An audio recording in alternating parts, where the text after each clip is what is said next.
Mental math कक्षा 7 अध्याय 1 पूर्णांक। मैं हूं हरी सर और आप सभी बच्चे देख रहे हैं आपका अपना YouTube channel math with Hari sir special Hindi medium के बच्चों के लिए। तो बच्चों, आप वीडियो को पूरा देखें, स्किप ना करें। पसंद आए तो इसे लाइक कर दीजिए। आपको सिर्फ एक क्लिक करना होता है लाइक के बटन पर और कुछ नहीं, उसका कोई पैसा नहीं लगता। दूसरी चीज़ ये कि आपको अभी से प्रैक्टिस करनी है। अगर आप अच्छे रिजल्ट चाहते हैं, अच्छे मार्क्स चाहते हैं, अच्छी रैंक चाहते हैं, तो आपको अभी से प्रैक्टिस करनी पड़ेगी। आइए करना शुरू करते हैं क्वेश्चन नंबर 31। तो देखो, ये रहा आपके सामने।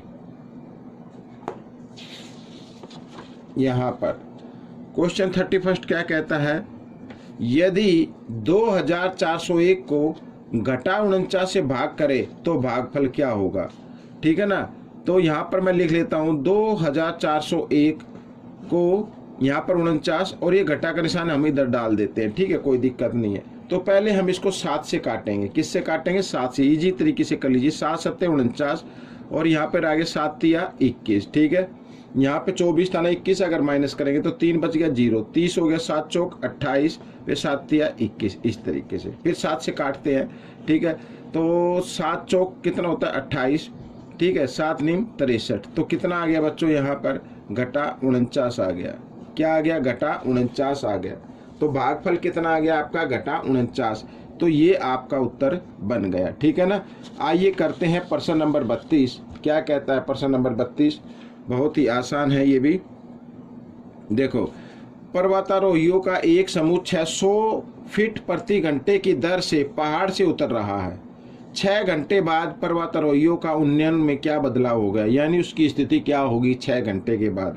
1 घंटे में कितना उतरता है बच्चों? 600 फीट। यहाँ पर मैं लिख देता हूँ 1 घंटे में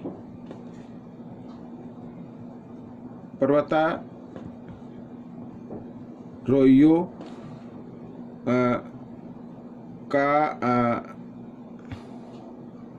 का उन्नयन स्थिति। ठीक है, इस तरीके से कितनी है? 600 फीट। अब 1 घंटे की दी हुई है, 6 घंटे की निकालनी, तो 6 घंटे की तो ज़्यादा हो जाएगी ना। यहाँ पर 6 घंटे की पर्वतारोहियों की उन्नयन स्थिति क्या होगी? तो हम क्या करेंगे? 600 को 6 से गुणा कर देंगे। ठीक है, 6 6 36, ये आ गया 3600 फीट होगी बच्चों। कितनी होगी? 3600 फीट होगी। ये आपका उत्तर बन गया। तो इस तरीके से करना है। तो प्रश्न नंबर 33 क्या कहता है ये देख लो। ये भी बड़ा आसान है। ठीक है, निम्न को आरोही क्रम में व्यवस्थित करो। आरोही क्रम में करना है, यानी पहले सबसे छोटा, फिर बड़ा, फिर बड़ा, फिर बड़ा, ऐसे करना है बच्चों। ठीक है ना। पहले सबसे छोटा, फिर उससे बड़ा, फिर उससे बड़ा, फिर उससे बड़ा। अब यहाँ पर हम देख रहे हैं घटा के भी नंबर आए हैं, तो घटा के नंबर 0 से भी छोटे होते हैं। ये याद रखना, घटा के नंबर 0 से भी छोटे होते हैं। और जो घटा में यहाँ पर मैं आपको एक ये लाइन है, अगर इधर मैं घटा के डालता हूँ ऐसे,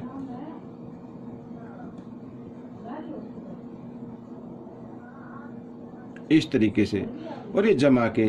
ठीक है, अब घटा में जो 0 से ज़्यादा दूरी पर होगा वो सबसे छोटा होता है, तो और जो 0 के नज़दीक होगा वो बड़ा होता है। घटा में बता रहा हूँ मैं ये। ठीक है, तो 0 से यहाँ पर घटा 9 सबसे क्या होगा? सबसे छोटा होगा। इसके बाद फिर क्या होगा? घटा 6 होगा।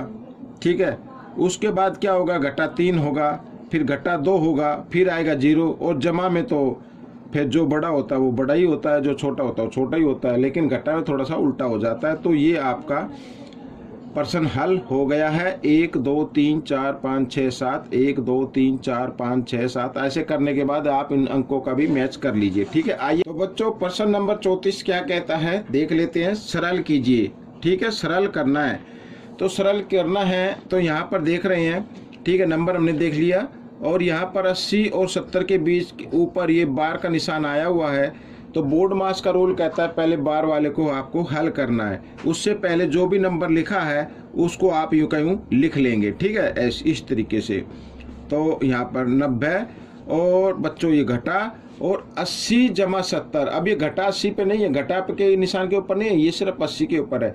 तो 80 जमा 70 कितना होगा, 150 होगा, इस तरीके से। ठीक है, आइए अब हम इस छोटे ब्रैकेट को हल करेंगे और साथ ही ब्रैकेट को भी खोल देना है आपको अगर पॉसिबल हो तो 270 घटा, अब यहाँ पर ये घटा है, ये जमा, घटा जमा घटा, 150 में से 90 अगर हम घटा दे तो आएगा 60, लेकिन बड़े नंबर के सामने घटा है इसलिए घटा का 60 आएगा, तो इसको ब्रैकेट में ही रखना पड़ेगा अभी।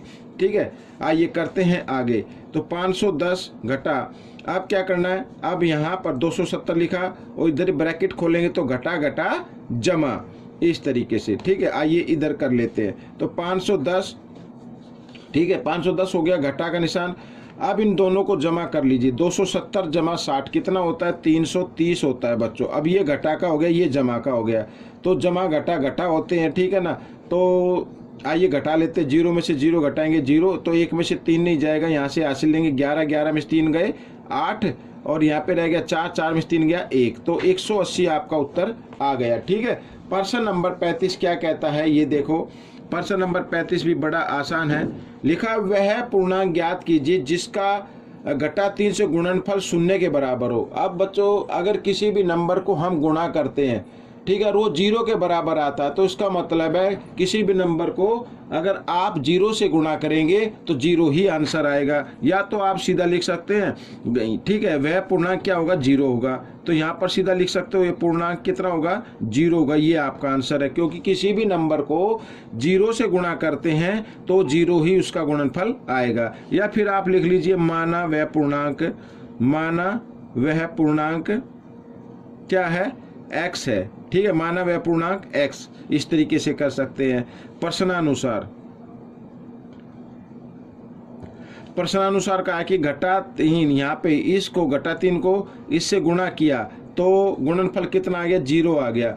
अब घटा 3 इधर गुणा में, इधर आकर ये भाग में हो जाएगा। आइए इधर कर लेते हैं, घटा का निशान इधर लगा लेते हैं अभी, तो 0 इधर ये हो गया भाग में। ठीक है, 3 था ना इधर गुणा में, भाग में हो गया, तो 3, 0 को 3 से भाग करेंगे तो कितना आएगा, 0 आएगा। अब ये घटा का निशान हटा दीजिए, क्योंकि 0 के आगे अगर लगाएंगे तो 0 ना तो घटा की होती ना जमा की होती, 0 तो 0 होती है। तो बच्चों वह पूर्णांक आपका क्या आ गया, 0 आ गया। ठीक है ना, आइए करेंगे प्रश्न नंबर 36। एक आदमी 40 किलोमीटर प्रति घंटा की गति से अपनी कार चलाता है, 160 किलोमीटर चलने में कितना समय लगेगा। बहुत ही आसान है बच्चों, बहुत ही आसान। ठीक है ना भाई, 40 किलोमीटर चलने में कितना समय लगता है, 1 घंटा लगता है, लिख लो। और 160 किलोमीटर चलने में कितना लगेगा, ये भी ज्ञात कर लेना। ठीक है, आइए कैसे,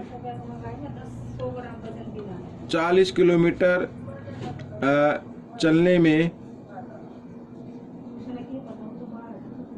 समय लगता है, 40 किलोमीटर चलने में समय लगता है कितना, 1 घंटा।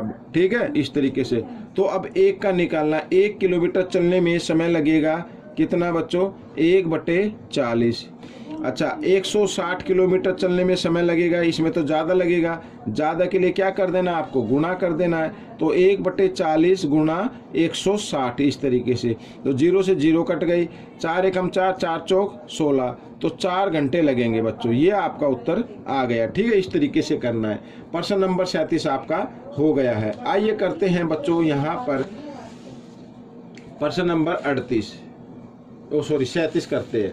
ठीक है, ये रहा आपके सामने प्रश्न नंबर 37। क्या कहता है, देखो बहुत ही आसान है ये भी।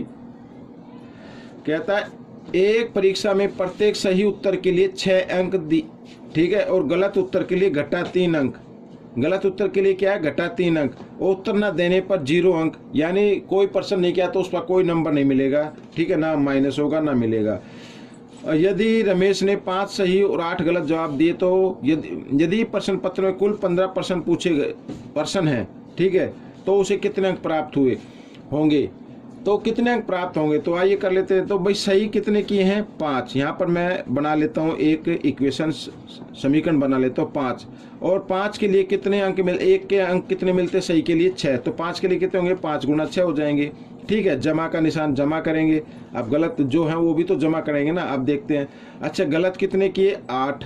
ठीक है, इसके लिए कितना मिलता है, घटा 3 मिलता है। ठीक है, अब इसी से रिजल्ट आ जाएगा कि उसके कितने अंक मिले। अब देखो बच्चों 6 पंजे 30, ठीक है, और यहाँ घटा जमा घटा 8 तिया 24। अब 30 में से 24 घटाएंगे तो कितना आ गया, 6 आ गया।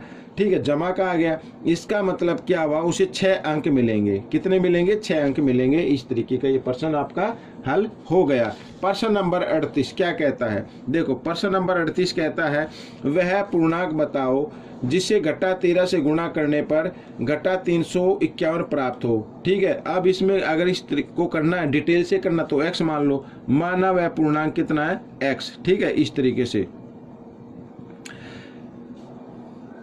माना वह पूर्णांक क्या होगा, x होगा। अब ये x तो मैंने लिख लिया है, अब प्रश्नानुसार करके इसको कर लीजिए आप सोल्व, बिल्कुल आसान है बच्चों। ठीक है, घटा 13 से गुणा करने पर, यानी घटा 13 से हमने ये कर दिया x को गुणा, तो गुणनफल कितना आ गया, घटा 351 आ गया। अब घटा, यहाँ भी घटा का निशान है, यहाँ भी, तो घटा से घटा का निशान काट दो पहली बात तो। ठीक है, और 351 को आप 13 से भाग कर दो। ठीक है, 13 दूनी कितना होता है, 26 होता है। यहाँ पर कितना बचा बच्चों, 35 में से 26 अगर घटाएंगे तो 9 आ गया, 1 91 होगा, 13 7 91, तो 91, तो यानी x बराबर कितना आ गया, 27 आ गया। ये आपका उत्तर बन गया। अब प्रश्न नंबर 39 क्या कहता है, ये देखो आप सामने, ये भी तो कहता है सारा अपने एक्वेरियम में कीड़ों पर नजर रखती है। उसने नोट किया कि सुबह एक कीड़ा 1 इंच ऊपर रेंगा और कुछ घंटों बाद वह एक्वेरियम में 2 इंच और ऊपर रहेगा। ठीक है, बाद में एक्वेरियम में वह 4 इंच नीचे उतर गया। कीड़े ने शुरुआती से कितनी दूरी तय की है। ठीक है, शुरुआत से कितनी दूरी तय की है ये हमें बताना है। तो बिल्कुल इजी है, देखो यहाँ पर 1 इंच है ना ऊपर गया, तो ऊपर के लिए जमा 1 आ जाएगा, फिर कुछ घंटे बाद जमा 2 भी हो गया। ठीक है, और फिर लिखा है यहाँ पर बाद में एक्वेरियम में वह 4 इंच नीचे उतर गया, यानी घटा 4 हो गया। ठीक है, अब यहाँ पर इसको हल कर लीजिए, 2 और 1 3, घटा 4 और घटा जमा घटा, ठीक है ना, घटा कितना आ गया, 1 आ गया। इस तरीके से तो वह शुरुआती दौर से घटा यानी 1 इंच नीचे होगा। ठीक है, यहाँ पर लिख देता हूँ मैं, वह शुरुआत से घटा 1 इंच, ठीक है, या 1 इंच लिख दो खाली, नीचे होगा। ठीक है, नीचे होगा। ये आपका प्रश्न हल हो गया, ये आपका उत्तर आ गया। आइए करते हैं प्रश्न नंबर 40, ये रहा आपके सामने, आखिरी प्रश्न है। ठीक है, क्या कहता है, देखो पहले 5 धनात्मक पूर्णांकों का गुणनफल बताइए। पहले 5 धनात्मक पूर्णांक, धनात्मक का मतलब जमा की संख्या, 1 2 3 4 5। ठीक है, इस तरीके से इनका गुणनफल बताना है तो गुणा का निशान लगा दीजिए बीच में। अब 5 चौक 20, 20 तिया 60, 60 दूनी 120, 120 एकम 120, तो ये उत्तर हो गया बच्चों। ये तो बड़ा इजी था। ठीक है, तो इस तरीके से आपका ये वीडियो कंप्लीट हो गया है, और आपको ये वीडियो कैसा लगा जरूर बताना कमेंट्स में, और प्रैक्टिस जरूर करनी है। अब हम मिलेंगे अगले भाग में, तब तक के लिए धन्यवाद।